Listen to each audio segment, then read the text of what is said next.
Ano ito, survey lang ito.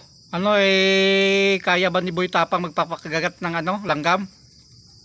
Magto sila ni Dipunggol.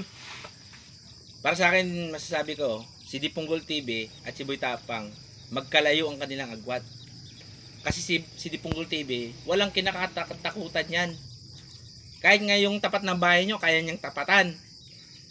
Nung bilanggaan nga siya ng series, yung series pa na UP, siya buhay pa. Ganon katapang si Dipunggol TV. Si Boy Tapang, kumakain lang yan ng kung ano-ano, yung mga kadiri pagkain. Wala yan kay Dipunggol TV. Si Dipunggol TV, kumain ng tae ng baka. Hindi lang isang tae ng baka yung kinain niya. Buong farm ng baka. Inubos niya lahat ng tae. Kaya yung baka na yon, Greenland. Walang natirang tae. Ubos niya lahat yon. Ganon kalakas si Dipunggol TV. Kaya sa'yo, Boy Tapang, masasabi ko sa'yo, Boy Tapang, mag-isip-isip ka na.